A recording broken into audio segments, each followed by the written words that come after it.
The James Harden trade starting like a disaster shouldn't be a surprise to anyone. After all, it's the Clippers. They were the laughingstock of the league for decades. But should we be surprised now that it's working out? Harden was right. They just needed 10 games to figure it out. Here's the amount of games. Like, the amount of games. You only had, at that time, it was 5, 6, 7, 8 games. Like, that's not enough games. You know what I mean? So, we still haven't figured it out. Because, like, different teams, guard is different. You know what I mean? So, once we've seen every defense, which probably won't be to the end of the year, then we kind of figure out, okay, this is how we, attack every defense that we've seen. So for now, I mean, it's only still been 30-some games to where we haven't seen every defense. And when that time comes, then we'll know. The Clippers lost their first 5 straight games when Harden joined, below 500 in the week since the trade on November 1st. But in December, they got red hot before the Thunder ended the Clips' win streak at 9 straight games. After that initial losing streak, the Clippers have now gone 11-2, best in the West, while also having the best Western Conference offensive rating at 122.6. When Harden called out the haters, talk about it in a negative way, and now those people that was talking are nowhere to be found. Like, literally nowhere to be found. Kirk was there to correct him. You forgot, I was your teammate when we went to the NBA Finals, and we couldn't find you in the finals when we lost to the Miami Heat. Because, as we all know, Kendrick Perkins was the reason that team was good, right? Walk on Wade! Walk on Wade! So after a slow start, the Clippers are rolling. Can they keep this up? Is this the year they go all the way? Probably not. It's the Clippers. Despite the few success stories, the majority of super teams fail for one reason. There just aren't enough minutes to go around. For this Clippers team, Russell Westbrook takes the biggest L. It started off difficult, Westbrook's stock was low after his disastrous Lakers run. Everything haters had said about him for years were suddenly resoundingly true. No. He takes bad shots. He forces passes. He stat pads for rebounds. Worst of all, even with all that athleticism, the dude just doesn't care about defense. As soon as he was sent to the Crosstown Clips last spring, he decided to shut the haters up. He cared a little bit less about scoring, letting PG and Kawhi do their thing. But he turned up the notch on the defensive end, especially against his rival Kevin Durant in last year's playoffs. But when he needed to get buckets, he did just that, proving that the right system can be everything for a late career player. He took a team-friendly deal, only making about $4 million this season. At this stage in his career, that deal is evidence that he wants to win. Kawhi and PG will handle star duties. The Clips will surround them with depth, and Westbrook will fill a role. So why do the Harden trade? Now you've got 4 players who need the ball in their hands to succeed. Both Kawhi and PG are only barely past their primes and still top players in the league. So there's no way they're sacrificing touches, nor should they. So long as Harden can fit well into this system, it should all work out, right? Someone that trusts me, that believes in me, that understands me, that I'm just not I'm not a system player. I am a system. So much for that. But Steve Ballmer and the Clippers knew what they were getting into.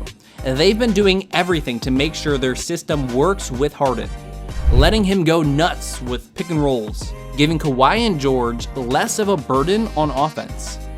Because of that, George has been a glorified glue guy, his words.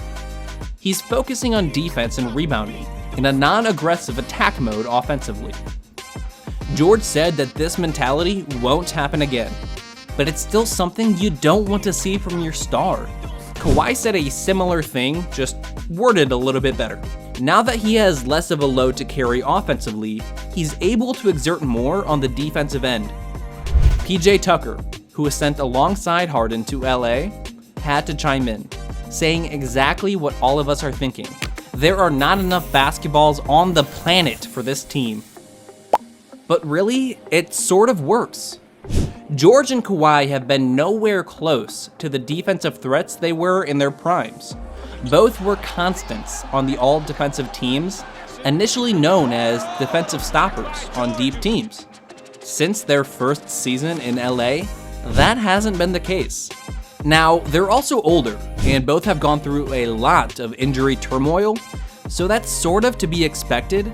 But if Harden is taking away some of the offensive burden, can they at least get close to the same level defensively? Harden's stats look great. Low usage percentage, high shooting numbers, and racking up assists. All that matters for these guys is winning a title. Kawhi and George don't care how great their stats look at this point in their careers.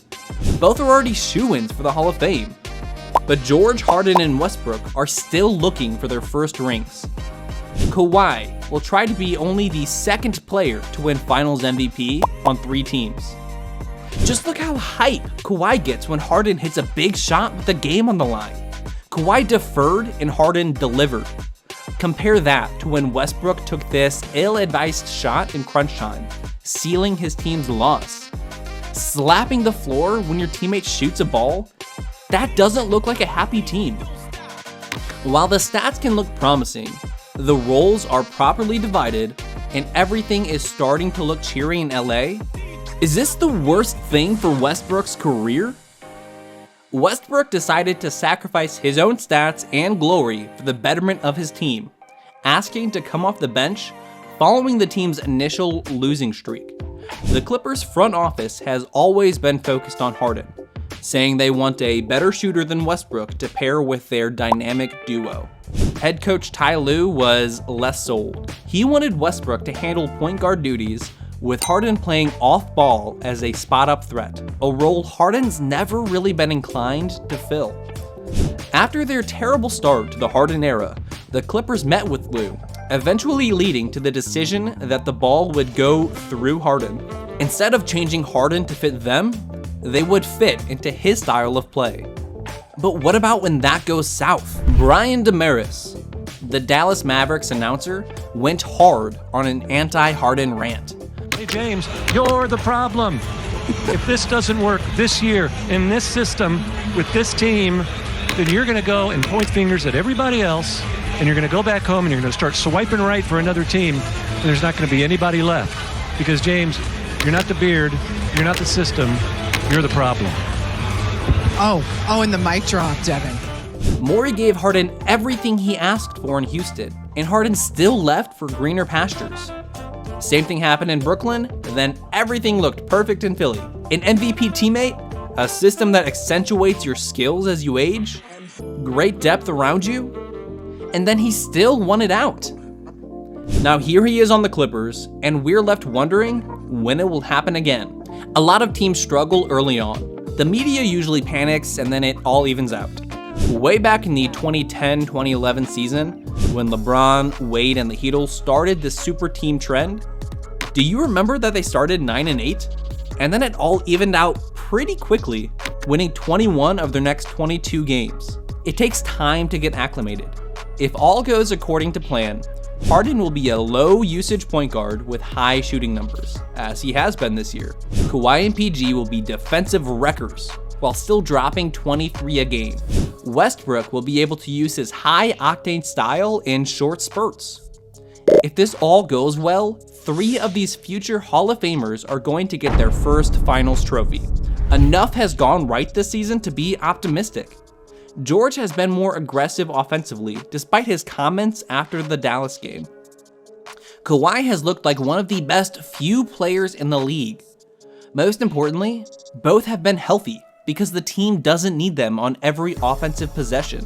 Harden's looked good. Westbrook has shown in the last 12 months that he's more adaptable than we gave him credit for.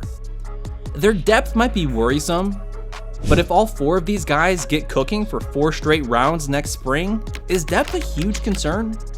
James Harden knew it. They just needed time. Their team success wasn't gonna happen overnight. And yet, we still doubted them. But the Clippers' biggest problem, and probably their greatest fear, is that Harden will sink this ship if things fall apart. Things had looked good for Harden and the Sixers too, until they didn't. Maybe it's a Kawhi injury, Or maybe Westbrook starts to dislike coming off the bench. Maybe a coach looks at Harden the wrong way, or an exec gives him empty promises. We've seen this story before. Harden comes to a team, everyone is happy, they keep winning. But as soon as things go bad, Harden leaves. The NBA season is long. Bad things are going to happen for the Clippers. Like he said before this winning streak, it takes time. A lot of us didn't have the patience to wait and see the last month of Clippers basketball before calling it a trade bust, and we were all wrong. Will Harden have the patience to fight through adversity and bring this team a title? This team is all in for a title right now. And it's starting to show. Their sacrifice is paying off with their current 7-game winning streak. How far can the Clips really go? They have 4 aging superstars, 2 of whom have major injury concerns. Remember, this is a franchise that made the playoffs 4 times between 1977 and 2011. They were embarrassments to the league in the same city as the Lakers. Chris Paul and Blake Griffin completely shifted the narrative in the 2010s, but even they couldn't get past the second round. Kawhi and PG have already made Clippers history, bringing them to their first conference championship ever as a franchise back in 2021. If they don't win the title this season, it's already a disappointment. But more than that, if they don't win this year, how quickly does Harden flee for a better spot? More importantly, will anyone give him a chance next time? Let us know in the comments, then watch one of these videos next. Listen to The Wrong Opinion, useless NBA trivia, and garbage rankings for more NBA content.